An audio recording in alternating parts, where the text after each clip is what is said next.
All right, so we are now ready to start creating our toolpath. So we're going to be doing this to this section right here. Now I just wanted to say, bear with me as I go slow, especially in the first exercise or two, just because I want you guys to understand a few things very well. So I want to explain certain parameters, certain things, and I want to take my time and make sure you understand them. This way I'm not going over them in every exercise little by little, but I really want to make sure that I go over them right at the beginning so you have an understanding of each section and how to go about using it. Okay, so let's go ahead and create our toolpath for cutting this part right here. So come over here under 2D toolpath and then click on contour. You can also do this by going to tools and Mastercam X8 over here as well and through all the options. But this is why there's a Mastercam X8 tab, so you can get to it very fast. So come over here, 2D toolpath and contour. Okay, so there you go. This section is going to ask you to select a plane or a line or a vertex. You can there's a bunch of things you can select, but for us right now, we're just going to select this line right here. So I'm going to zoom in real quick so you can see what I'm talking about, and this line right here. Now the reason why I'm selecting this line, for example, not this surface, is then becomes a 3D machining type, and that's something I'm not going to show you right now, but later on in this tutorial. So make sure you have to select this line, which really indicates that you're going to be machining this wall right here. But then I will show you how to create a toolpath that will allow you to machine all this material right here with it. Okay, so this line just indicates that you have a toolpath, and it's going to be either machining from here to there or from there to here, machining this wall to this depth. Remember, we've already created an X, Y, and Z that is at this point. So right now, Mastercam knows that I am machining all the way down to this part. Okay, so click on OK after you select that. Now I'm gonna go up a little bit just so you can see that it selected something called edge. So this is called an edge in SolidWorks, and we'll keep it that way. Now if I go to chain, you're gonna notice that it will still be called chain number 1. If you click on chain number 1, you're gonna notice that there's a green arrow and a red arrow. The green arrow indicates the start of your machining. The red arrow is where it ends. So for example, the tool is gonna keep coming over here, machining up. Let me straighten this out a little bit so you can understand me a little bit better. So the tool will come over here, machine it, and then go back and machine this way. So that's going to be the toolpath direction. Okay, you can change that by coming down over here once you have the chain selected, and you can actually change directions. Okay, so clicking over this will reverse the direction of the chain. Now the more chains that you have, you can actually come over here and select where exactly is your start point. That is important. Okay, that's something, there's a lot of things that a lot of the Mastercam books out there, they do not teach you, but they're very important to do because they will save you a lot of time. So it's very important to select the start and end point because it will save you tons of time with the travel of the tool. I've seen some of these programs that should be done in 5 minutes, but they would take an hour and a half to do because of how much travel your tool is taking during the machining. So I'm going to come over here, just make sure that it's selected from here to there or from there to here. In this one, it doesn't really matter, but if it depends which direction you have it going, you're going to have to make sure that the tool is spinning in a certain direction, either counterclockwise or clockwise. So that's where that has to do with this stuff. So if you do select going in this direction, you're going to have to select when in the parameter section, you're going to have to make sure that you select that the tool is going now the opposite direction while it's machining. All right, so just go ahead and click on OK. And always, after you select every operation, it will actually ask you to enter a new NC name. For this one, I'm just going to select that it's called exercise number 1. So this is going to be the name of your NC code when it comes up when it's done. All right, so exercise number 1, click on OK. And there's your 2D toolpath contour dialog box will appear with all its options. Now this is all the 2D toolpaths. For example, if I'm doing contour, pocket, facing, or slot mill, I'll be using all of these exact options. And they're a little different depending on any of these options that I select. Okay, so it's all going to depend on what kind of machining I'm doing. So contour, pocket, facing, and slot milling are all the same.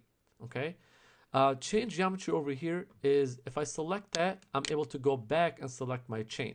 So if you ever want to change that, you can just select that, go back and select a different chain if you want, and click on OK to accept that. Now every time you do this, there's something over here in Mastercam called regenerate dirty operations, and I'll show you what that means, because right now you're going to notice that there's X's right here next to your operations, and that means they are dirty. Dirty operations means operations that have been updated but not towards Mastercam. So for example, you've created an operation, You've created all the info for it, all the parameters for it, and then you went back over here, and it's gonna you'll show an X over here because you need to do something called regenerate dirty operations before you can see the machining or verify the machining. All right, so let's go over all of these real quick. So toolpath, tool type, this is where you select it. We're gonna do a contour. For tool, this is where you select your tool. So if you've never used this before, we'll go over in right now. And now all of this is information about your tool. Usually it will always show the previous tool's information. It will show you spindle directions clockwise or counterclockwise and all the feed rates. Now we're never gonna mess with these or these as long in this entire tutorial because they really have to do more with if you want to change the name of the tool, but the feed rates and the spindle speed, which I told you we don't care about in this tutorial because that something has to do with specific material and all that, and we're not going to be teaching that. So to select a tool, you can either go to select tool from library, select library tool, which will pop up, and right now I already have a filter that's active. So if I uncheck that, you're going to see all your tools. There's going to be 427, I believe. There you go, 427 tools, and you can actually go and select any of the tools that you want to select. I would never recommend that because it is time wasting to go back and select every tool. The best way to do this is to click on filter. Okay, now this will come up showing all the tools that are in Mastercam, and it's kind of nice if you go over each tool, it will tell you what kind of tool it is. For this one, we're going to be using a end mill tool, so just make sure that that's selected, and it will highlight in blue when it's selected.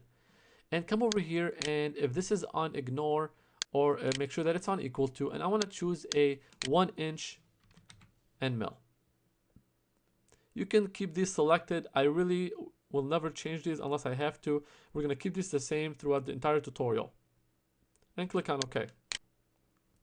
It's going to filter to the 1-inch flat end mill. So just select that and then click on OK. And there you go. It's selected that. So let's go over here to holder. Now, do you really care for a holder right now? This is just for your own preview. But for us, I really like a holder called B4C4. So I'm going to scroll down until I get to it. B4C40025. It looks nice. You can kind of see everything with it. Now, do you have to? No, you can change it. Obviously, the bigger the tool, this will not start working. So it really has to do with the kind of holder that you have.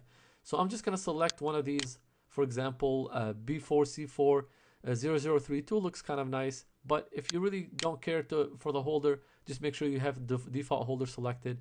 You can also create a new holder by clicking on the new holder button, and actually you'll be able to create it. So you can actually change all of these options and select a new holder. So this is where you select a new holder and create a new holder, and it's very self-explanatory, but I won't go to it in this exercise. Okay, so I'm gonna exit out of that, and you can do this. So now the next step is cutting parameters, and this is very important. So 2D chamfer, this is the counter types, ramp, remachining, and oscillated. So the 2D is what you're going to be using for most of these, just straight machining. Okay, the 3D, and it gives you an example over here, is when you have your tool going up and down to the surface of it. So if you have an uneven surface like this, this is where the 3D would work. Another way 3D works is what is useful is during multi-axis machining. So we're going to keep it at 2D for most of our machining.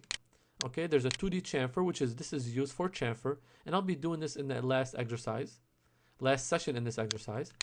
And then there's ramp.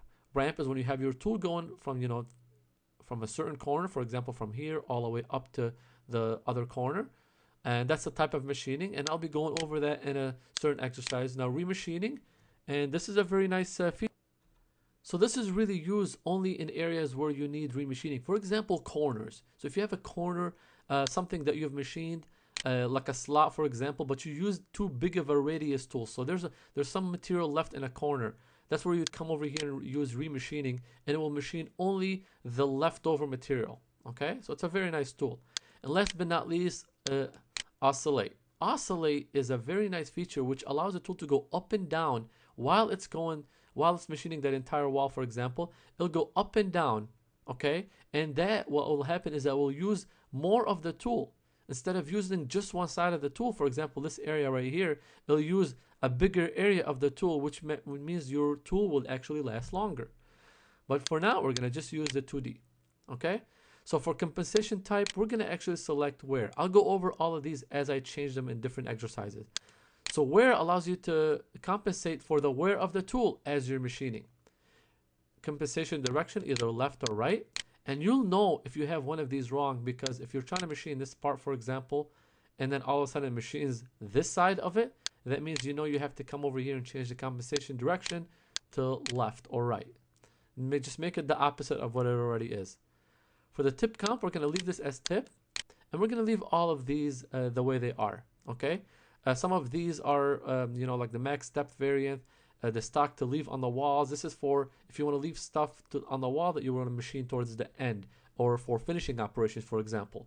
Now, the nice thing about Mastercam is that it has a few different sections where you can enter the stock to leave on wall. So you want to make sure that you don't do that twice. And it's a little complicated, but you just want to make sure that you don't do it twice. And I'll show you where they are. This is one of them. This is stock to leave on wall is one of them. Let's go to the next one. So the depth cut, we're not going to worry about that because you can select this, but we're not going to worry about it because I want to show you how to select that in the linking parameters. The depth cut, it is nice because it will allow you to keep machining certain basically step, like for example 0.2 at a time until you get to the end, and it will machine 0.1 for example, or 0.05. So if you select that, every step will be ½ inch, and the number of finishing cuts will be, you know, that's where you select 1 or 2, and it will finish each, the last finishing touches will be 0.25. This is more useful in a slot, for example, not something like this. So I'm going to uncheck this, lead in and lead out. Now lead in and lead out, I usually like to keep them the same. I'm going to keep all of these, all this the same. I'm just going to uncheck enter exit at midpoint in close contour. So I'm just going to uncheck that and keep all of these the same. Okay, and as I start changing these in different exercises, I will teach you what each of them does. But if you actually just click on each of these dialog boxes, you will see what you're really changing. Okay, so for each of these sections, you actually will see what's going on. So 90 degrees is, that means the tool is entering at 90, machining, and exiting at 90. Okay, so each of these have something to do. 90 degrees, I'm sorry, that means it's entering this way. So this shows like it's entering at a 45 degrees, but because you have selected 90, it actually won't change the picture. It'll just make sure that it enters at 90 degrees, machine, exits 90 degrees. Okay, so we're gonna keep this through. Breakthrough is when you're breaking, machining and breaking through the part. We're not doing this in this one, so we'll keep this off. Multi-passes. Multi-passes is needed whenever you need to create a multi-pass. For example, if I create one pass right now and I machine it, and I will keep it that way so I can show you what happens, it will only machine this side and that's it. But I will need to create multi-passes so I can machine this entire area. But I'll show you how to do that later. So I'm going to keep this off, but in the same session, I'm going to go back to it later. Okay. For tabs, I will leave this off for now. Linking parameters. I always want to make sure that the clearance is selected. I need to make sure that there's a clearance between the part and the tip of the tool, the bottom of the tool. That's usually around 2 inches. Retract, you want to have that as least as possible. I would never recommend more than or less than a 1/4 inch, because you don't want to, the bigger this is, the longer time you're wasting, because then on the tool, between every machining parameter, every machining toolpath, it has to go up a certain amount, which you verify right here, which you select right here. So if you have it more than 0.25, it's going to actually go up more than that, and it will take you longer to finish machining. But if you do have that selected, make sure you have that as absolute 0.25 over my part. For the feed plane, I like to keep this as incremental, and it will feed 0.2 at a time. And then for the top of stock, you want to make sure that it's at 0, because remember we've selected this to be our 0. So for the part to know that this is the top of the stock. And now this is the important part, the depth.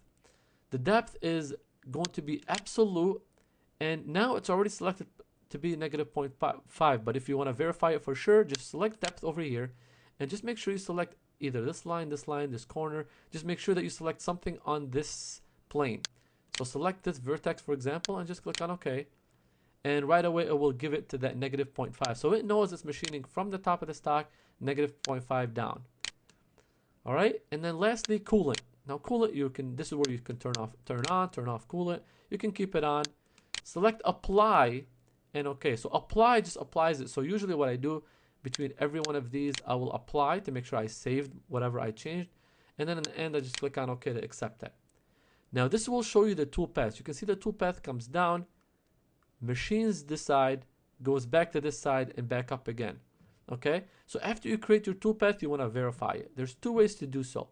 You can come over here under backplot selected operation, and it will show you now the tool in the holder. And if you click on play, it will show you that the tool comes in, machines your entire part, and nicely goes out.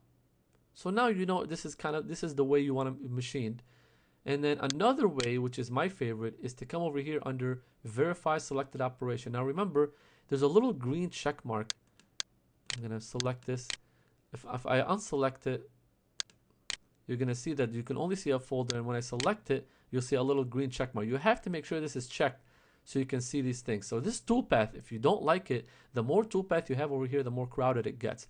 So if you don't like it, you can turn it off by coming over here to toggle display, and it will turn off. And this is the toolpath sign. And there's also an option over here to turn on only the toolpath you selected. Usually I always have this selected. So only the toolpath, only the operation that I have selected will show up. The toolpath for it will show up. Okay. So another one is my favorite, called verify selected operation. So if you click on that, it will open up a different window. I'm going to move this down a little bit. A different window, and this is actually separate. So if you can see it, that I can move this separate from Mastercam for Solidworks. And this is very nice, and they came up with it in Mastercam X7, and this allows you to work on two different screens. So for example, if I just click on this button right here, it will show me, verify the entire operation for me. And sometimes it's a very long operation. And what I'll do is I'll move this to the side. While it's previewing, I'll be working on my next operation. This has been very, very nice. Usually you have to wait to verify it before you can go to the next one. But now you can work on two operations at the same time. And I'll go over this in a different section. If you go actually over to the intro to Mastercam for Solidworks, you're going to see a tutorial video on the Mastercam simulation that has started in Mastercam X7, but they've improved it even more in Mastercam X8. Okay, so this is the speeds. You can increase or decrease your speeds, and you can also decrease and increase your precision. Now, the higher the precision, the slower your program is. Okay, and it'll tell you changing the precision requires the current verification to restart. You can click on OK, and then if you change the speed, it will be much faster. So if you click on that, and you can see that it's much faster. But you'll also notice one thing. We've only machined one line. We need to machine all of this material with it. And that's why I told you, I'm going to minimize or exit out of this for now. If I go back and expand this, I'm going to go back to my parameters, and we're going to go back to multi-passes. Select multi-passes. Now, you may not know how many passes it's going to take to machine that, and you can troubleshoot it, okay, by going, selecting 3 and going half an inch spacing each one. Now, for example, whatever tool I'm using, I like to use half of that as the spacing. This way I'm only machining with half the tool at once, okay? So if I do that, you can actually calculate it yourself, and I'll show you how. I'm going to exit out of this real quick. I'm going to go back to SolidWorks, place this on the top view, and what I'm going to do is, because I know it's machining this way, I'm going to see what is the distance between this corner and this corner right here. So I'm going to come over here to sketch, select line, select the surface. I'm just going to draw a line from here to here, escape, and then just measure that. So I'm getting about 3.5. So because I know I have a 1-inch tool and I'm using only half that tool diameter to machine each lines, so what I'll do is I'll multiply 3.5 by 2.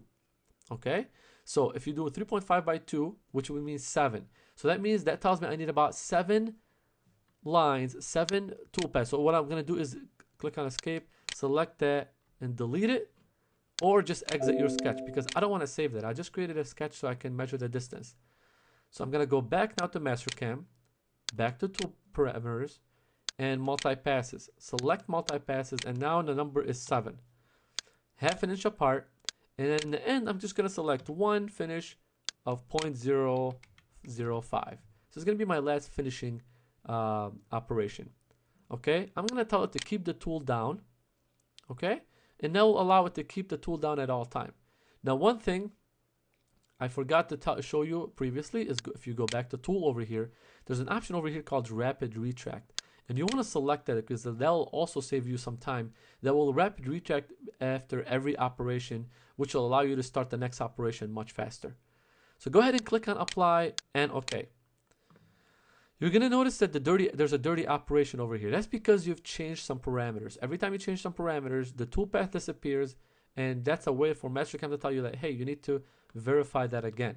So if you come over here, there's an option over here that says regenerate all dirty operations, and just click on it once and it will regenerate it. And you're going to notice that the tool is created, that there's a toolpath created, and it's going from here to here. So I'm going to go ahead and play it. I already know from looking at this that something is wrong, that the toolpath is too long from here to here, or there's too many passes, oh I'm sorry, from here to there. So I'm going to go ahead and click on play during my back plot. So I'm going to go ahead and click on play right here. I'm going to say 1, 2, 3, 4, 5, 6, 7. And there's that last one. So there you go. So if I actually looks good, actually those second lines right here were the tool coming back down. Now these lines would disappear if I don't put retract only. For example, if I don't keep the tool down. So if I keep the tool going up and down, it would actually not show these blue lines. It will only show the yellow lines coming down, machining going up, coming down, machining going up. But because I kept the tool down, it will keep doing that. Okay, so I'm gonna go to now verify and plot, and I'm gonna run this program one more time, and you're gonna see that machine my part. Now if I want to see it a little bit slower, I'm gonna decrease the speed, restart it, and then play it again. And there you go. You're going to see each part. And these are going to be my 7 lines, and it will machine it, and it will retract after it's done. There you go. And this is, I know it's a long lesson, but I really needed to explain all the operations in there. From now on, it will be a little bit faster once we're going through the parameters. And the more we do these parameters, the faster they go. And this concludes session number 2.